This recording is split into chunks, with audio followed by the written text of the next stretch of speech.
오늘은 8번째 생명과 번성의 축복, 세 번째로 창세기 28장 1절로 4절의 말씀을 가지고 지난주에 이어서 말씀을 함께 나누기를 원합니다.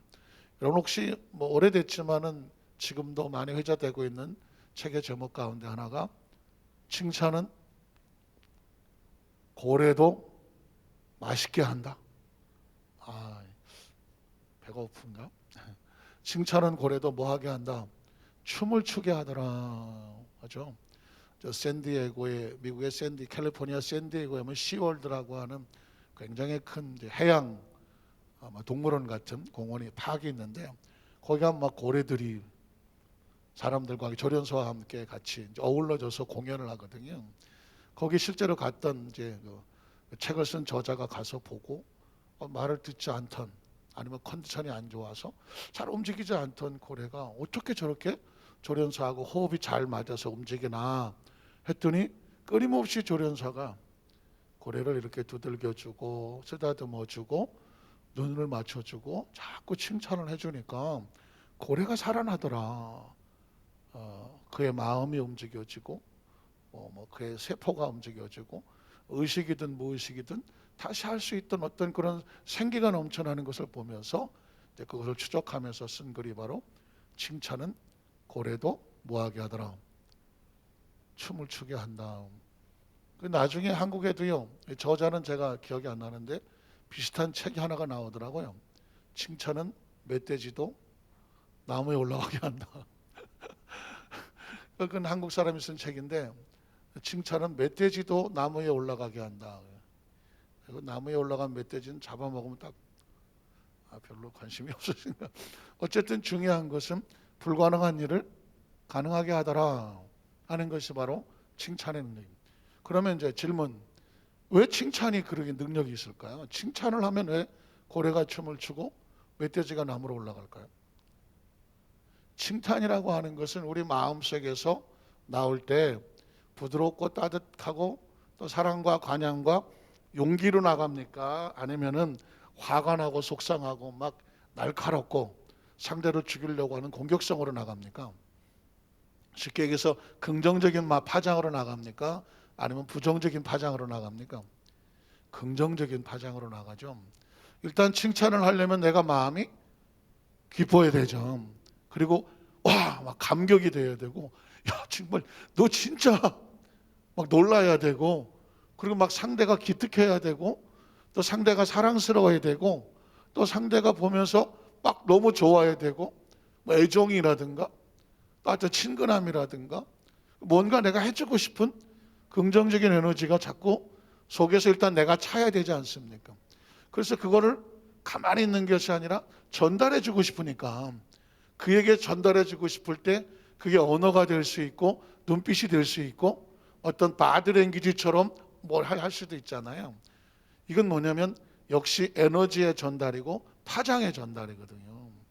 내 속에 있는 긍정적인 어떤 것들이 상대방에게 전달됨으로 말미암아 그게 받는 사람의 입장에서는 그 칭찬이 나를 깨어나게 하고 힘있게 하고 용기 있게 하고 다시 한번 일어설 수 있는 새 힘을 얻게 하고, 한마디로 말해서 내 속에 있는 새로운 생기와 에너지들이 반응을 한다는 것이죠. 사실 굉장히 중요한 이야기입니다. 어떤 사람을 향해서 너 내가 가만 안 둘 거야, 두고 보자, 이렇게 말할 때 그 사람의 마음속에 어떤 마음이 있겠습니까? 분노가 있고 도끼가 있고 살기가 있고 적개심이 있잖아요. 이거보다 더 무서운 거 뭐냐면 시실 웃으면서 나 두고 보자 나중에 해, 이런 사람은 참 더 무서운 사람일 수 있겠지만, 그러나 그거 역시도 긍정적인 에너지는 아니라는 것입니다. 인간은 어쩔 수 없이 반응하게 되어 있어요. 반응. 날씨가 추우면 춥잖아요. 자기 온도를 지키려고 몸을 움츠리고 따뜻하게 하고 뭔가 따뜻한 데를 찾아가려고 하잖아요. 반응하게, 살려고 반응하는 겁니다. 뭐가 살려고 하나요? 생명이 살려고. 그걸 뭐라고 말해? 생존 본능이라고 말하는, 생존 본능. 더우면 더워 해갖고 자꾸 온도를 더 조절해 맞추려고 시원한 데를 찾아가고, 자기가 두꺼운 옷을 입었으면 그걸 벗어서 체온을 유지하려고 하잖아요. 왜 그런 행동을 합니까? 다 무엇을 살리려고 하는 거죠? 생명을 살리려고 하는 것입니다. 그래서 제가 하는 말이 성경에서, 아니 우주에서, 아니 우리의 삶 전체를 다 통틀어서 제일 중요한 게 뭐예요? 생명입니다. 정치가 됐던, 경제가 됐던, 뭐 사회가 됐던, 교육이 됐던, 공동체가 됐던, 뭐가 됐든지 간에 우리에게 제일 중요한 건 뭐냐면 생명이거든요. 생명을 보존하기 위해서 정치도 필요하고 군사도 필요하고 뭐 항공도 필요하고 별걸 다 하는 목적은 생명이에요. 교회는 왜 필요합니까? 우리가 교회를 왜 나옵니까? 왜 하나님의 말씀이 필요합니까? 왜 찬양을 합니까? 왜 예배를 드립니까? 생명인 거예요. 근데 이 생명은 1차적으로는 영혼의 생명이고, 그런데 그 영혼의 생명을 붙잡으면 마음의 생명도 살고, 그리고 육체의 생명도 살아요. 여러분 찬양하실 때 보시면 알잖아요. 찬양은 우리 속에서 나오는 아주 최고의 긍정적인 하나님을 높이는 최상의 에너지가 발산되는 겁니다. 하나님을 찬양하면 높이잖아요.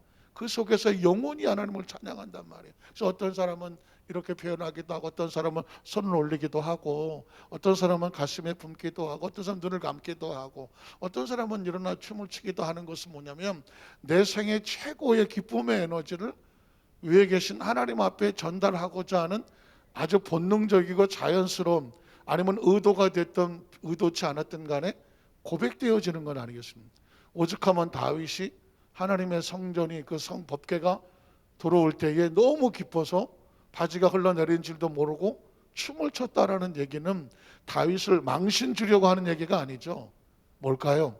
다윗 속에 있는 하나님을 향한 기쁨의 에너지를 주체할 수 없어서 자신이 가지고 있는 의도와 의식이라든가 어떤 이런 것들을 내려놓고 하나님 앞에 어린아이처럼 춤을 추는, 그게 표출되는 그 모습이 바로 다윗이 춤을 추면서 찬양을 했다라고 하는 것이거든요. 그래서 사실 우리는 많이 배웠던 적게 배웠던 뭐 어찌 됐든지 간에 제일 중요한 것은, 내 인생에 있어서 가장 중요한 것은 뭐냐? 생명이다. 근데 그 생명을 복되게 하기 위해서 근본은 어디서 복을 받느냐? 생명을 창조하신 하나님 앞으로 가는 거죠. 하나님 앞으로. 그러니까 하나님으로부터. 그래서 하나님의 말씀 속으로 들어가서 보니 하나님께서 말씀하시는 생명의 최고의 축복의 흐름은 어떻게 흘러더라? 하나님은 번성으로 그 생명이 뻗어나가기를 원하는. 생명은 반드시 뭐 해야 된다? 번성해야 돼요.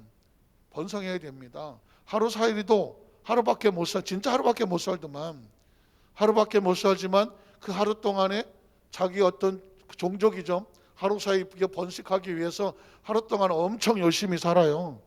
뭐 하려고? 번성하려고. 자, 그래서 이제 여러분 창세기 1장 28절을 평생 잊지 말으시라 하는 이유가 뭐냐면, 하나님이 사람을 창조하시고 그들에게 무엇을 주시고? 복을 주시고. 이건 우리가 그냥 예수 믿는 사람이 복을 받아야 되나 굳이? 하여튼 뭐 또 복을 주시옵소서 이게 맞는 기도인가? 여러 가지 의식이 있을 수 있겠지만 복은 본능이고, 복은 기본이고, 그리고 우리의 삶의 필수적인 요소고, 하나님의 창조의 완성이라는 것이죠.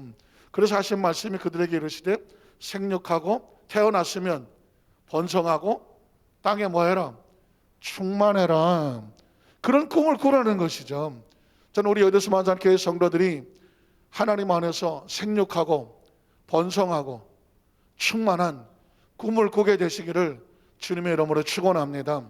영권도, 물권도, 건강도, 가정도, 사업도, 직장도, 그 다음에 사명도, 직분도, 하나님 맡겨주신 달란트도, 거대한 꿈을 꾸시는데 이 꿈은 나의 허망한 꿈이 아니라 하나님이 주시는 복의 꿈이라는 것입니다.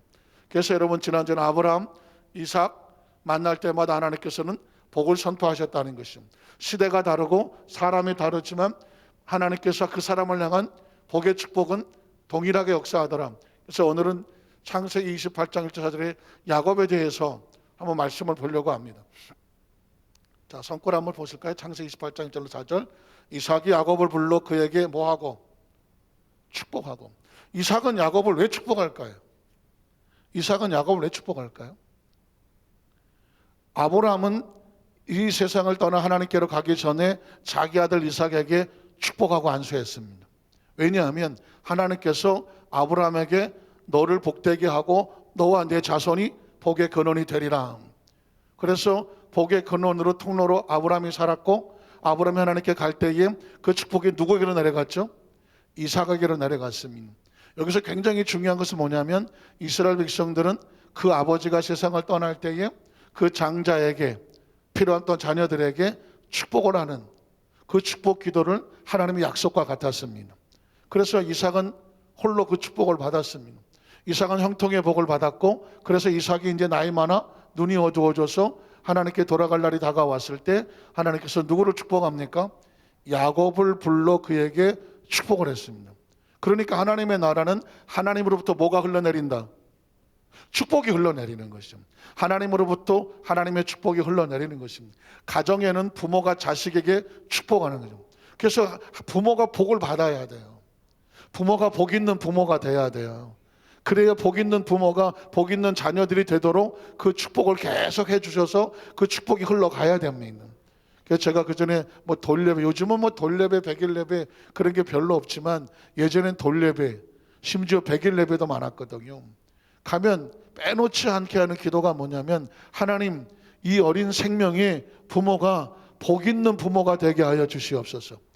이 자녀가 아무리 복을 받은들 부모가 복되지 아니하면, 그 복이 흘러내리지를 않으면 그것처럼 가슴 아픈 게 어디 있습니까? 그래서 하나님이 자녀의 제일 먼저 주시는 축복은 뭐냐면, 부모가 복 있는 부모가 되게 하여 주셔서 그 복 있는 부모가 그 자녀를 축복하고, 그 복이 그 자녀에게 내 자식의 자식을 볼지어다 그랬잖아요. 그러니까 그 축복이 흘러내려가게 하여 주시옵소서. 어쩔 수 없이 할아버지, 아버지, 뭐 내 밑에 아들, 내 손자, 수축, 이건 뗄래야 뗄 수가 없어요. 이건 뗄래야 뗄 수가, 그냥 그 흐르고 있는 그 집안의 뭐 가문이 됐던 전통이 됐던, 그러나 중요한 것은 뭐냐면 하나님의 축복이 흘러내리는 가정이어야 돼요. 그러니까 지금 나 혼자 막 살다가 끝나는 것이 아니라 내 위에 부모님, 그리고 나와 내 자녀 흘러내릴 때 내가 복 있는 대나무의 마디처럼 복된 존재로 살아서 그 복이 내 자녀에게 흘러가게 하여 주시옵소서. 이삭은 지금 하나님 안에서 복 있는 삶을 살았고, 그리고 이제 야곱에게 마지막 순간에 뭐 합니까? 축복하고. 전 이 장면이 우리 모든 성도들의 가정과 사업과 직장 속에서 하나님의 축복하시는 그 흐름으로 흘러내려 가시기를 주님의 이름으로 축원합니다. 축복하고 또 당부하여 이르시되, 그 다음 절은 뭐예요? 너는 가나안 사람의 딸들 중에서 아내를 맞이하지 말고. 이야기는 뭐냐면 그 가정에 하나님을 섬기는 하나님의 백성이 들어오게 하고, 이방신을 섬겨서 그 집안에 와서 하나님을 경외하는 그것이 끊어지지 않게 하고. 이건 굉장히 중요한 것입니다. 모든 크리스찬들이 결혼 상담을 하게 될 때에 과연 믿지 아니하는 사람과 결혼을 해야 되나 말아야 되느냐, 굉장히 중요한 문제거든요. 안 믿는 사람 잘 전도해서 예수 믿게 하면 되죠. 틀린 말은 아니나 이 부분은 성경의 기준으로 본다면 치열한 영적 싸움과 같아요. 뭐 그렇게 되는 수도 없지는 않아요. 그러시는 저희 아버님 같은 경우에는 저희 어머님이 믿지 않는 남편하고 결혼해서 전쟁통이니까 결혼하셔갖고 어렵게 사셨지만, 하나님께서 저희 아버님을 잘 주물르셔갖고 결국은 예수를 믿고 정말 기도하시는 삶을 살았고 천국을 가신 건 감사하는데, 정말 하나님이 주물러 주시는 과정이 필요해요. 저희 아버님은 진짜 하나님이 제대로 주물르셨어요.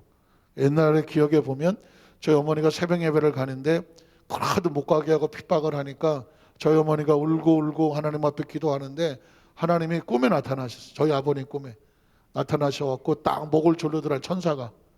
그러면서 뭐라고 말하냐면, 너희 아내가 새벽에 예배를 가는 것을 네가 방해하면 내가 네 목숨을 걷어가리라. 그러니까 저희 아버님이 해병대 직업군이셨거든요.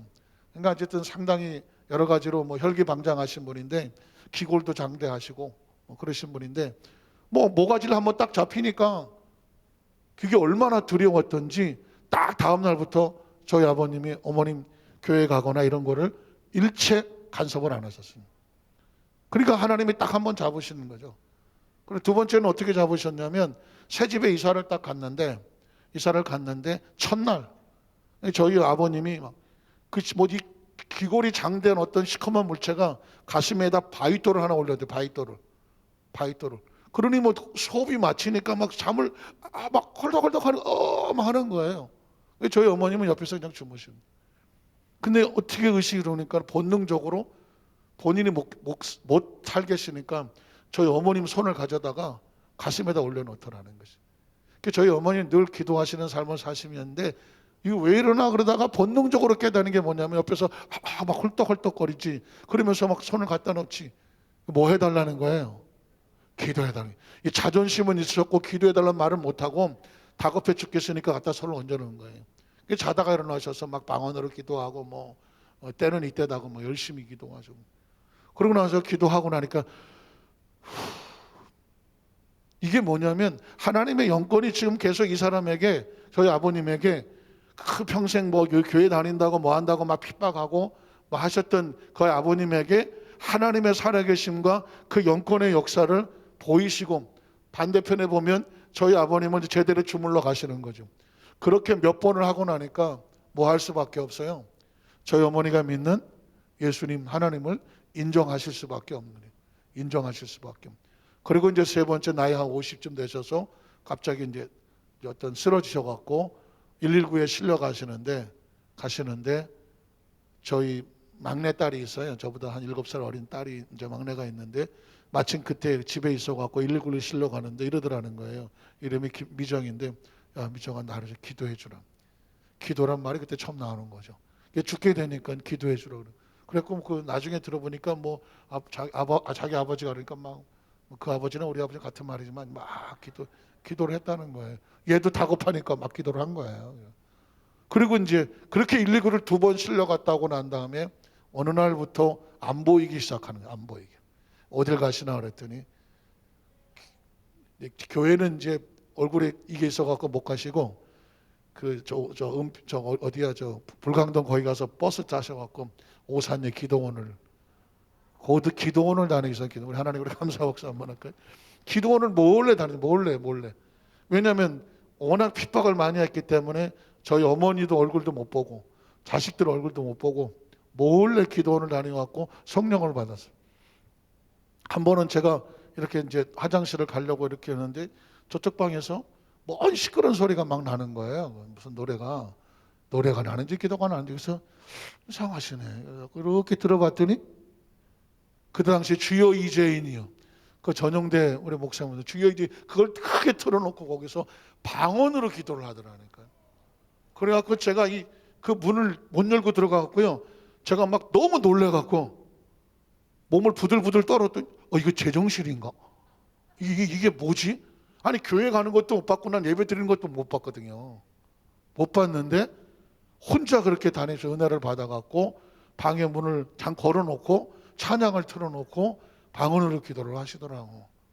그래서 이게 너무너무 감사한 게 그렇게 하나님께서 주문을 오시고 제가 이렇게 말씀을 드리는 이제 목적 중에 하나가 뭐냐면 이제 저희 아버님 아까 이제 해병대 출신이라고 직업군이셨는데 그 동기들하고 이렇게 만나는 가운데 저하고 나이가 같은데 제가 이제 77학번인데 저하고 이제 같은 나이에 아들을 두신 이제 아버님 친구분이 계시는데 그 친구는 연대 신학과를 나와갖고 감리교인가 무슨 목사님이 되셨어요. 그때 목사님인가요. 그래갖고 이제 우리 아버님도 아들이 목사고 그 친구분도 아들이 목사니까 이제 대화하다가 보니까 이렇게 목회 어떻게 하냐 얘기 나오지 않겠어요? 그런데 갑자기 그 연대 신과를 나온 그 목사 이제 아버님 친구 아들 복잡하네. 근데 이 양반이 갑자기 정신적인 질환이 와갖고 병원에 입원을 하게 된 거예요. 병원에. 그래갖고 야 큰일 났다. 우리 아들이 지금 목회하다가 정신적으로 문제가 있어갖고 지금 정신병원에 입원했어. 그렇게 얘기를 한 거예요. 그러니까 저희 아버님이 들으시고 너는 네 아들을 위해서 목회를 하는데 하루에 몇 시간 기도하냐? 이렇게 묻더라는 거예요. 그러니까는 이제 그 아버님 친구가 아니 목회는 지가 하지 내가 왜 기도를 하냐고. 지가 목회하니까 지가 기도하겠지. 난 뭐 그런 거 아니에요. 그러니까는 이제 거기서 이제 저희 아버님이 속 얘기가 나오는 거예요. 나는 내 아들이 목회를 한다고 해서 내가 할 게 뭐도 내가 뭐 할 게 있을까 해보니까 기도하는 것밖에 없더라. 그래서 나는 우리 아들을 위해서 하루에 3시간을 기도한대. 근데 그때 마침 저희 어머님이 그 동기들 모임에 부부 동반으로 같이 나갔다가 옆에서 그 얘기를 들으신 거예요. 그 얘기를 듣고 깜짝 놀라갖고 나중에 저한테 와서 아버지가 그런 얘기를 하시더라. 근데 제가 그 얘기를 듣던 날이 기억에서 떠나지를 않는 거예요. 저희 어머니야 뭐 평생 늘 기도하고 사시는 거는 뭐 늘 그냥 뭐 순복음교회 권사님이 당연한데 저희 아버지가 나는 내 아들을 위해서 아들이 목회자인데 하루에 3시간을 빼놓지 않고 기도한다. 너는 네 아들을 위해서 왜 기도를 안 하느냐. 그 얘기를 딱 듣는데 그게 오래전 이야기죠. 오래전 이야기인데 제 머릿속에 나오면서 아버지로서 아들이 뒤늦게 예수를 믿었지만 하나님 앞에 구하기를 내가 이제 뭘 해야 되겠습니까? 그랬더니 네 아들을 위해서 기도하는 게 너의 사명이다. 그러거든요. 문득은 그래서 저희 아버님 돌아가시 직전에도 한번 이제 저희가 가면 제가 일부러 기도를 시키죠. 그럼 이제 저희 가족도 이제 뭐 제 밑에 남동생, 여동생, 그 다음에 그 자녀들 일일이 다 불러 늘 매일 기도하시던 대로 그렇게 기도를 하시는 걸 보면서 성경 속에 있는 아브라함이 이삭에게, 이삭이 야곱에게. 이건 뭐 누가 예수를 많이 믿었고 안 믿었고가 문제가 아니라 부모 입장에서 자식에게 축복을 해줄 수 있는 아니면 중보 기도를 해줄 수 있는 이 믿음의 아름다운 모습이 하나님의 축복권이 흘러내려가는 저는 그 모습이 우리 여주스 만산교회 성도들 가정 속에 그 가문 속에 충만히 임하시기를 주님의 이름으로 축원합니다. 그래야 하나님의 축복이 자녀들을 일일이 따라다닐 수 없잖아요. 흘러내려가는. 그래서 지금도 가만히 보면 야곱이 지금 외롭고 쓸쓸한 길을 건너가야 되는데 그가 외롭지 아니하고 쓸쓸하지 않은 이유가 뭐냐면 하나님이 그 야곱에게 준 그 이삭에게 준 축복을 가지고 이삭은 야곱을 쫓아다닐 수는 없지만 뭐 할 수는 있어요. 축복해 줄 수는 있어요. 축복해. 그래서 야곱에 가는 그 길을 지금 이삭이 축복을 하고 일어나 밧단 아람으로 가서 내 외조부 부두엘의 집에 이르러 거기서 내 삼촌 라반의 딸 중에서 내 하나를 맞이해라. 전능하신 하나님이 내게 무엇을 주셔서 여러분 믿음의 조상 아브라함의 하나님, 이삭의 하나님, 야곱의 하나님 하잖아요. 이분들의 머릿속에 의식 속에 사고 속에서는 뭐냐면 하나님은 자기 백성을 반드시 뭐 하시는 하나님? 복을 주시는 하나님. 하나님께서 아브라함에게 내가 내게 복을 주어 했던 것처럼 아브라함이 이삭에게 내가 내게 하나님이 너에게 복을 주어 축복했던 것처럼 이제 이삭은 아버지 아브라함으로부터 배우고 하나님의 받은 복을 누구에게 쏟습니까? 야곱에게 쏟고 있는 거죠. 내게 복을 주시오. 내가 생육하고 뭐한다? 번성하고 여러 족속으로 충만하게. 이 이야기는 이삭이 그냥 작사 작곡한 게 아니라 창세기 1장 28절에 하나님이 이미 아담과 하와를 만드셨을 때 하나님의 계획이 그래요. 하나님의 비전이 그렇고 하나님의 목적이 그렇고 하나님의 마음이 그래. 자, 네가 생육하고 번성하고 땅에 충만하여 가득해라. 이 이야기는 뭐냐면 숫자만 많으라는 것이 아니라 이 영향력을 펼치면서 다른 생명을 살리고 지키고 보호하고 배후에 누가 있음을 하나님이 있음을 세상에 알리는 자가 되는 거죠. 근데 그 얘기를 똑같이 지금 이삭이 야곱에게 하잖아요. 전능하신 하나님이 내게 복을 주시오. 내가 생육하고 번성하게 하여 내가 여러 족속을 이루게 하시고 그 다음 절에 보면 아브라함에게 허락하신 복 누구에게 주고 이삭에게 줬던 것처럼 그 복을 내게 주시되 너와 함께 네 자손에게도 주셔서 하나님이 아브라함에게 주신 땅 곧 내가 거리하는 땅을 내가 뭐하게 원하노라? 차지하게 하시기를 원하노라. 제가 패턴이라는 말을 써서 패턴이라는 건 여러분 핸드폰 가운데 이렇게 점 이렇게 있어갖고 손가락으로 해서 이렇게 비밀 암호하는 거 있잖아요. 그때 뭐 X로 하는 사람도 있고 Z로 하는 사람도 있고 L도, 이게 패턴이거든요. 여러분이 어떻게 패턴을 하느냐에 따라서 핸드폰이 열리기도 하고 닫히기도 하는 비밀 암호 있는 것처럼 하나님의 축복은 일정하게 흐르는 법칙이 있어요. 그게 패턴이에요. 하나님이 자기 백성을 만나면, 하나님과의 관계가 이루어지면 제일 먼저 시작하는 것이 복을 주시거든요. 그 다음에 생육하고, 그 다음에 번성하고, 그 다음에 땅을 차지하도록 충만하고. 그래서 이 주시는 이유가 뭐예요? 이걸 통해서 하나님의 영향력을 계속 펼쳐나가서 네가 받은 복을 다른 사람에게 나누어 주되, 똑같이 이삭이 받은 복을 야곱에게, 아브라함의 약속하신 복을 너에게 주어서 네가 생육하고 너도 번성하고 내 족속이 계속 늘어나서 충만하여 하나님이 약속하신 땅을 뭐하게 원하노라? 차지하게 하시기를 원하노라 하는 것이죠. 그러니까 제가 이제 이걸 하나만 뚝 잘라놓으면 하나님은 그냥 아브라함에게 이렇게 약속하셨나 봐, 이삭이 받은 복은 이건가 봐, 이렇게 하지만 이걸 생육과 번성이라는 축복으로 한 관점으로 늘어나 보면 이게 똑같이 흐르고 있는 거예요. 그러면 제가 이제 계속 나누겠지만 이 복은 계속 시대를 초월하고 공간을 초월하고 장소를 초월해서 예수 그리스도를 말미암아 하나님의 자녀된 저와 여러분에게 똑같이 생육하고 번성하고 땅에 충만하라고 하는 하나님의 이 패턴이 우리에게 내려오는 거죠. 이걸 믿어야 돼. 여기 가만히 보면 네가 뭘 하면, 물론 이제 당연히 하나님과 관계 성공해야 되는 기본적인 조건이 있지만 하나님이 그렇게 하시기를 축복하는 거예요. 하나님이 복을 주시고, 하나님이 생육하게 하시고, 하나님이 번성하게 하시고, 하나님이 뭐하게 하시고, 충만하게 하시고, 하나님이 그 땅을 차지하게 하시고. 혹시 그런 말 해보세요. 인생을 살고 이만큼 살아보니 인생이 내 마음대로 되더라 안 되더라? 안 되잖아요. 젊었을 때는 내가 해볼 거야, 뭐 열심히 해보잖아요. 그런데 어느 정도 살다가 뒤돌아보면 이게 내가 살아온 게 아니구나, 이게 내 마음대로 된 게 아니구나. 자식이 내 마음대로 됩니까? 마누라가 내 마음대로 됩니까? 영감이 마누라. 그래서 어떤 분이 자동차를 타고 끌고 나가면서 이 세상에서 내 마음대로 되는 것은 운전대밖에 없다는 거예요.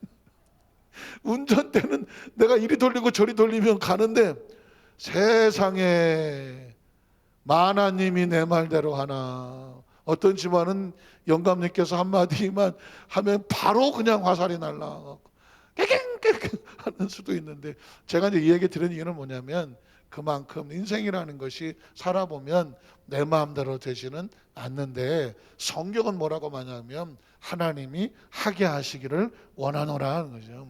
창세기 30장 30절에도 보면 내가 오기 전에는 외삼촌의 소유가 적었는데 내가 왔어.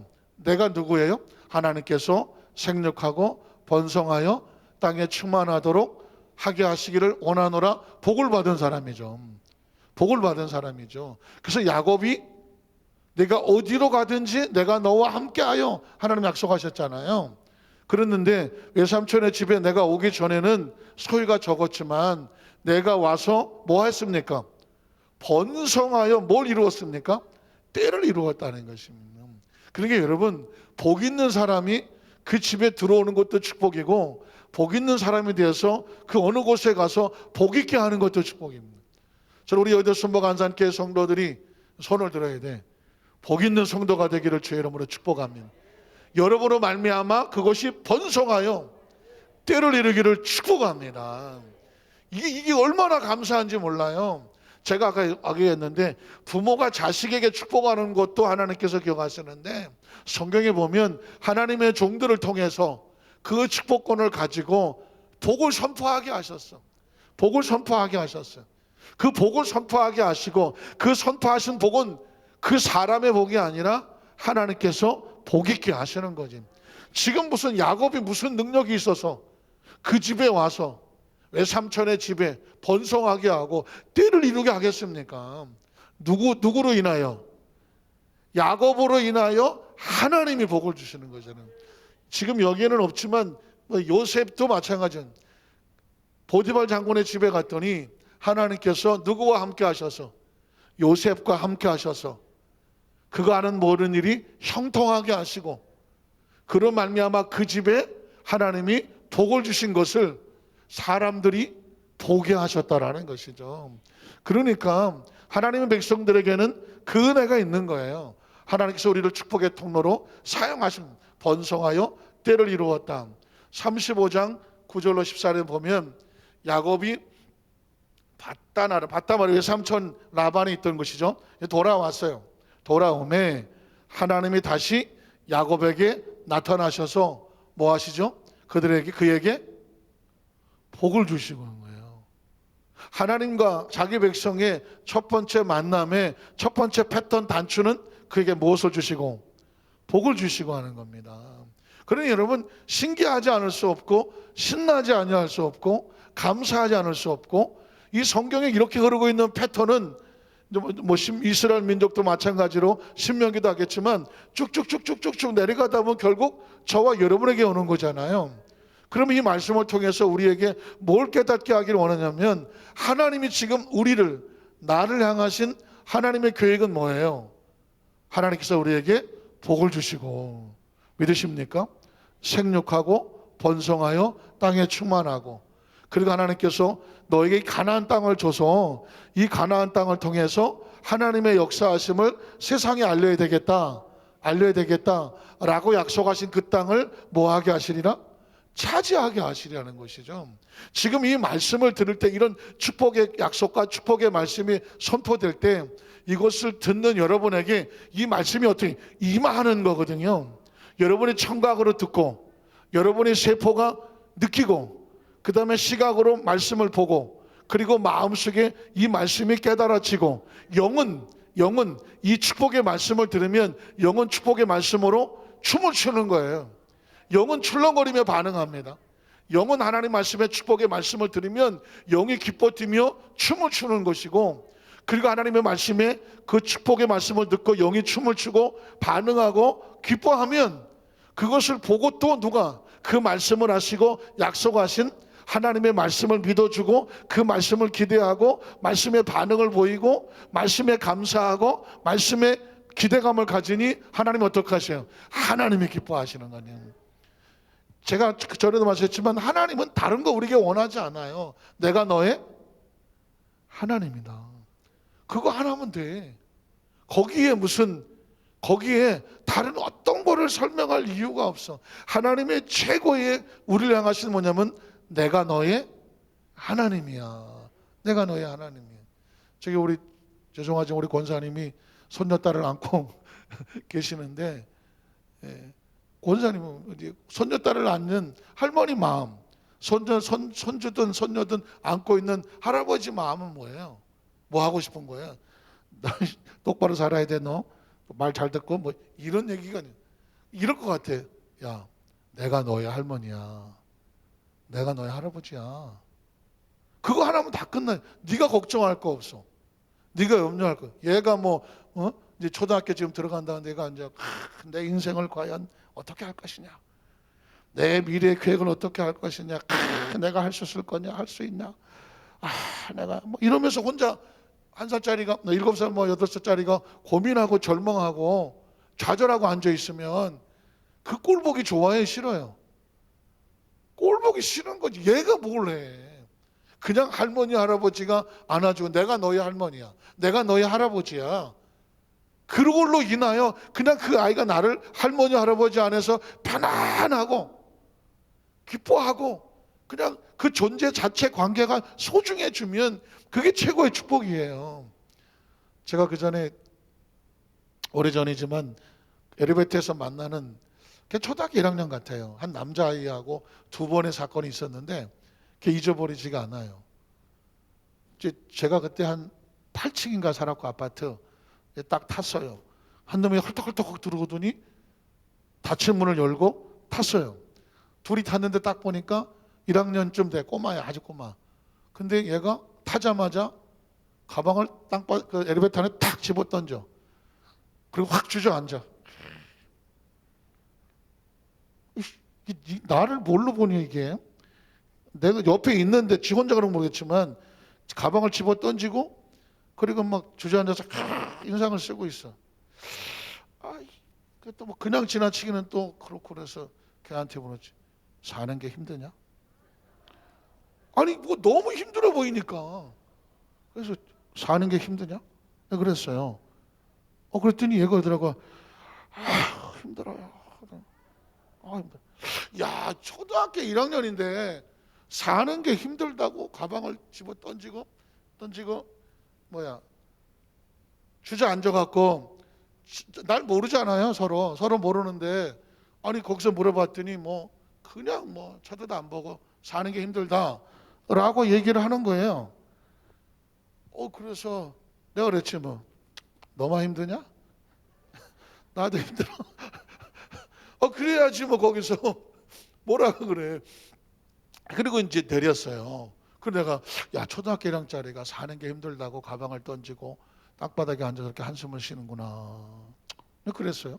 며칠 뒤에 이제 또 발작 엘리베이터 타려고 딱 갔더니 그놈이 엘리베이터 앞에서 막 펑펑 우는 거예요. 얘가 또 왜 우나 그랬더니 빨리 내려와 이러고 있는 거예요. 그래서 지난번에 서로 안면도 텄겠다. 야, 너 오늘은 또 왜 그러냐 그랬더니 오늘 실내화를 가지러 가야 되는데 학교 가려고 막 가다가 보니까 실내화를 안 가져왔다는 거예요. 그래서 다시 집으로 와갖고 엘리베이터 타고 올라가야 되는데 엘리베이터가 안 내려온대. 엘리베이터가 안 나. 지금 빨리 가야 되는데 학교는 늦었는데 마음은 급해 죽겠는데 엘리베이터는 안 내려오는 거예요. 그래서 막 우는 거죠. 빨리 내려와 그래. 그래서 내가 그랬어. 너 이거 눌렀냐? 안 눌렀어. 이게 지금 누르고 내려오라 그래야지. 이놈이 너무 정신이 없는지 마음은 급하니까 근데 엘리베이터가 안 내려오니까 그냥 거기서 주저앉아 버린 거야. 빨리 내려와. 야, 너 이거 눌러. 그랬더니 걔가 네 누르는 거야. 그 엘리베이터가 내려오지. 그래서 그 친구가 저한테 가르쳐 준 게 많아요. 야, 사람이 너무 힘들고 절망하고 막 낙심하고 좌절하니까 이거 나 죽었네 그런데 그럼 눌러야지. 눌러야 엘리베이터가 내려오지. 그 엘리베이터는 누르면 내려오게 돼 있어.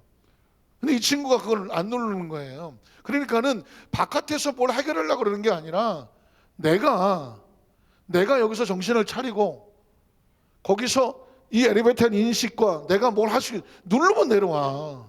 엘리베이터가 말을 안 듣는 게 아니에요. 하나님께서 저와 여러분에게 어떻게 만들었냐면 너는 복된 존재, 복 있는 존재야. 그래 자꾸 확인하잖아요. 이 만나면 아브라함 만나면 내가 너에게 복을 주고 이삭 만나면 너에게 복을 주고 야곱을 만나면 내가 너에게 복을 주고 근데 지금 보면 다시 만났거든요. 다시 만났어. 다시 야곱에게 나타나셔서 시작하는 게 뭐냐 그에게 뭘 주시고 복을 주시고라고 말하는 것입니다. 제가 이 이야기를 이렇게 강조하는 건 뭐냐면 성경 속에 흐르는 패턴에 하나님이 복을 주시고 하면 그냥 당연히 그냥 늘 있는 그냥 뻔한 그런 이야기가 아니라는 것이죠. 하나님이 지금 이렇게 말씀하는 것은 엘리베이터에 있는 스위치와 같아. 그러니까 복을 주시고라고 하는 내 안에 스위치를 눌러야 돼요. 하나님이 내 안에서 나를 복을 주신 존재, 내 안에서 하나님께서 계획하시는 존재, 하나님 안에 있으면 엘리베이터를 내가 끌고 내려오는 것이 아니라 그것이 누르면 내려오게 되어 있는 거죠. 그 다음에 뭐라고 말하나요? 복을 주시고 하나님이 그에게 이르시되 내 이름이 야곱이지만은 내 이름을 다시는 야곱이라고 부르지 않겠다. 야곱은 약탈자, 사기꾼, 꼼수꾼 이런 뜻이라면 야곱이 아니다. 이제 이스라엘이 내 이름이 되리라. 여기 굉장히 중요한 의미도 있어요. 이름을 바꿔준다는 것은 그 사람이 어떤 상징성을 바꿔주고 정체성을 바꿔주고 아니면 입술의 고백을 바꿔주고 자기 의식 속에 또 하나의 램프를 이제 스위치를 누르는 거죠. 나는 야곱이 아니라 누구다? 이스라엘이다. 이 이야기는 뭐냐면 나는 복이 없어서 여기저기 쫓겨다니는 존재가 아니라 실패한 존재가 아니라 복 있는 존재다. 지금 저와 여러분의 가슴 속에 이 스위치 자꾸 불을 켜야 돼요. 하나님 말씀을 들으면 불이 들어오는 거예요. 불이 내 안에 있었던 스위치에 불이 들어와. 불이 들어오면 그 불이 엘리베이터를 끌고 내려오거나 끌고 올라가는 것처럼 하나님의 축복의 말씀이 내 안에 스위치를 누르면 그게 작동을 하는 거죠. 믿음이란 뭐냐? 하나님의 약속의 믿음에 말씀에 스위치를 누르는 것이고 그리고 그것이 작동하게 만드는 거죠. 이제 너는 야곱이라고 부르지 마. 뭐라고 불러? 이스라엘이 되리라 하시고 그가 그 이름을 이스라엘 부르셨습니다. 자, 부르시고 그 다음에 11절 하나님이 또 그에게 이르시되 나는 뭐한 하나님이다? 전능한 하나님이다. 아까 이삭이 야곱할 때 축복할 때 그러지 않겠어요? 전능하신 하나님이 너에게 복을 주시고 이렇게 말했단 말이죠. 이건 또 세 번째 눌러야 될 스위치예요. 하나님은 뭐 하시다? 전능하시다. 이 이야기는 뭐냐면 사람은 전능하지 않기 때문에 사람의 관점으로 하나님을 제한하려고 해요. 혹시 이런 얘기 들어보셨습니까? 한번 따라 하실까요? 인간의 능력으로 하나님의 능력을 제한하지 마라. 보통은 내가 안 되니까 하나님도 안 된다고 생각하지 마라. 하나님이 아브라함에게 내가 너에게 자식을 주겠다. 네 아내 사라가 내년 이맘때에 아들을 잉태할 것이다. 그때 아브라함이 뭐라고 말하죠? 아이고, 너무 조크가 심했습니다. 왜? 지금 경수가 다 끝나고 저 할아버지 할머니가 무슨 자식을 낳겠습니까? 누구 생각이에요? 아브라함의 생각이고 인간의 생각이고 저와 여러분의 생각입니다. 이 생각이 무서운 거예요. 저와 여러분은 다 살면서 경험했잖아. 또 배운 게 있잖아. 그리고 잠재된 게 있잖아. 그래서 여기까지는 되고 그 이상은 안 된다라고 내 나름대로의 이 가이드라인이 있단 말이에요. 이 가이드라인을 넘어서는 거는 말도 안 되는 소리 하고 있네. 거기서 말도 안 된다는 얘기가 뭐예요? 내가 정해놓은 가이드라인이야. 그런데 이 위에 얘기를 하면 무식한 거 아니야 저거? 이렇게 돼버리거든요. 그런데 이 가이드라인은 누가 정하는 겁니까? 이건 내가 정하는 게 아니에요. 하나님이 정하시는 거예요. 믿으시면 아멘 하시기 바랍니다. 여러분 그래서 뭐 아주 그냥 뻔한 예와 같지만 병 안에다가 벼룩이를 집어넣으면은 핑 올랐다가 머리통이 뚜껑이 맞아갖고 아이고 넘어가고 핑 올랐다가 먹고 나가고 그렇게 한 5번만 하고 바깥에 내놓으면 이 벼룩이가 어디까지 올라가요? 딱 병뚜껑 안 맞을 정도까지 올라간다는 거예요. 그게 학습 효과. 요 정도 이상 뛰면 머리통이 깨진다는 걸 알고 딱딱 쓴다는 거죠. 지도 살라니까. 그걸 뭐라고 말하냐면 자기 스스로 가진 가이드라인이야. 근데 이 가이드라인이 대부분 어디서 오냐면 환경과 경험에서 와. 여기까지밖에 안 된다는 게 경험이야. 그런데 병뚜껑을 뚫어놨을 땐 이미 이 한계는 벗어난 거예요. 그러면 그 가이드라인은 눈에 보이는 가이드라인이 아니라 자기가 자기 마음속에 제안해 놓은 가이드라인입니다.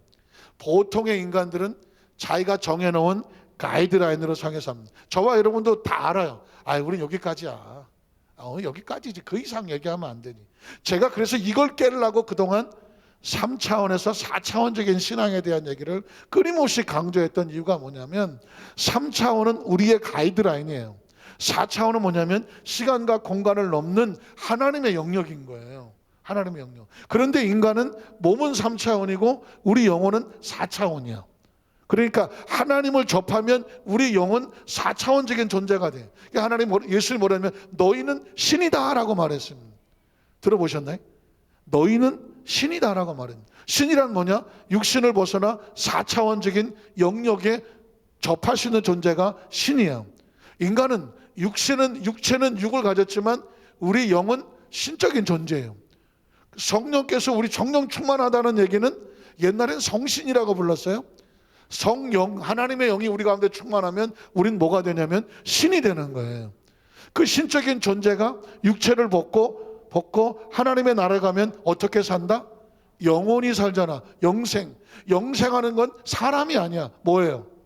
영적인 존재고 신적인 존재가 되는 거죠. 이건 예수 그리스도가 아니면 이 벽을 깰 수가 없어요.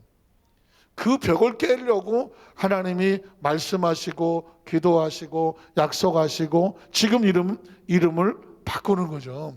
그러려고 하면 이 모든 이 의식을 깨는 베이스멘트가 기초가 무엇에 의지하여? 전능하신 하나님을 의지하여. 하나님은 전능하십니다. 믿으십니까? 아니, 안 전능할 것도 없어. 왜냐하면 그냥 저와 여러분을 만든 걸 보세요. 그리고 지구를 보세요. 그리고 하늘의 별을 보고 저 우주를 보세요. 이게 우연히 존재하겠습니까?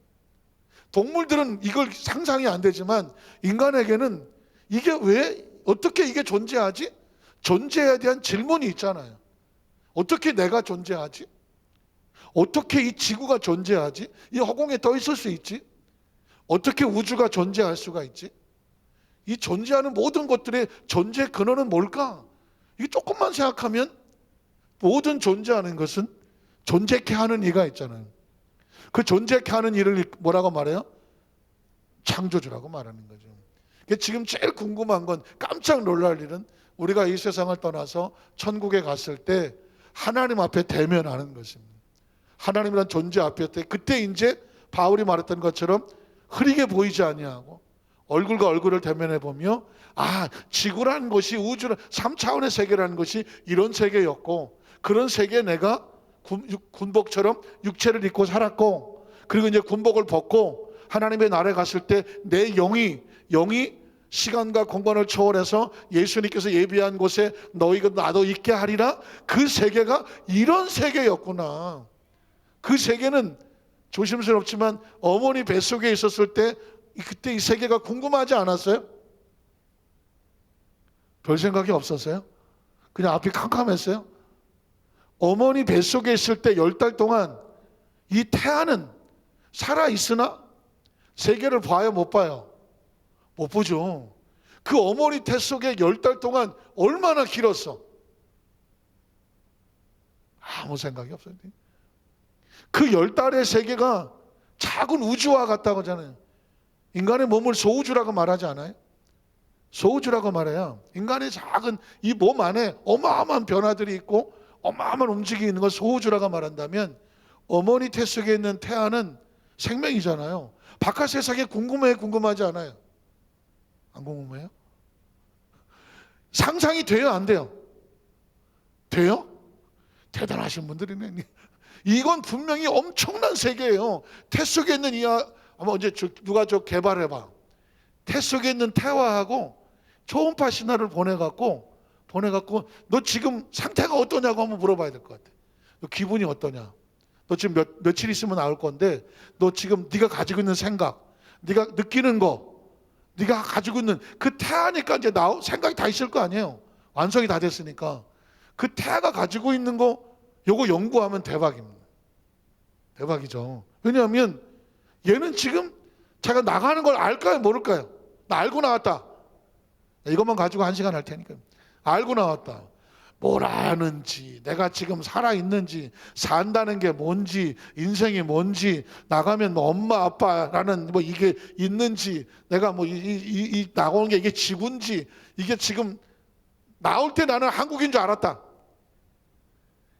내가 지금 나오면서 어디로 나오는 건지, 내가 누구를 닮은 건지, 남자 여자를 알고 나왔다. 내가 남자인지 여자인지 아무것도 모르는 무에서 나오잖아요. 다만 엄마 아빠 소리는 구분한다고 하죠. 뱃속에서 듣고 그래서 아이고 얘가 발로 차네 그래갖고 여기 아빠 아이고 아빠 있다. 저도 매일 그 축복 기도를 했거든요. 배에다 서놓고 그랬음에도 불구하고 이 태 속에 있는 아이는 바깥을 모르고 나오잖아요. 나올 때 죽는 줄 알았다. 그냥 대부분 죽는 줄 알겠지. 아이는 죽는 줄 알고 나올 거 하겠습니까? 그러면 제가 이 우주를 하나님의 자궁이라고 제가 표현한 적이 있어요. 우주를 우주까지는 지구를 하나님의 어떤 태라고 생각하자고요. 여기서 우리는 어머니 뱃속에서 10달이고 여기서 그냥 100년이야. 100년. 자, 그럼 여기서 100년이 됐어. 40달이 된 거, 40달. 그 어떻게 해야 돼? 대출 끊고 나가야지. 난 싫다, 안 나간다. 대출 끊고 나가야지. 그 나가는 게 죽는 거예요, 사는 거예요? 확실하게 해요. 죽는 거예요, 사는 거예요? 사는 거지. 어머니 태 속에 있는 애는 대출 끊고 나오는 게 끊고 나오지 않습니다. 나와서 끊습니다. 예. 이거 확실하게 해야지. 나오는 게 사는 거예요, 죽는 거예요? 살라고 나오는 거지. 이게 죽음에 대한 이해와 같아요. 우리가 이 세상을 떠나는 건 굉장히 두려운 일이에요. 이거 여기서 하면은 하지? 하여튼간에 어머니 태속에서 나올 때 굉장히 두려웠을 거예요. 아마 모르지만. 근데 그게 우리를 살렸잖아요. 우리가 이 지구를 떠날 때도 사실은 죽음은 다들 두려워하는 건 마찬가지예요. 그러나 이걸 어떻게 생각하냐면 역시 살려고 나가는 거든.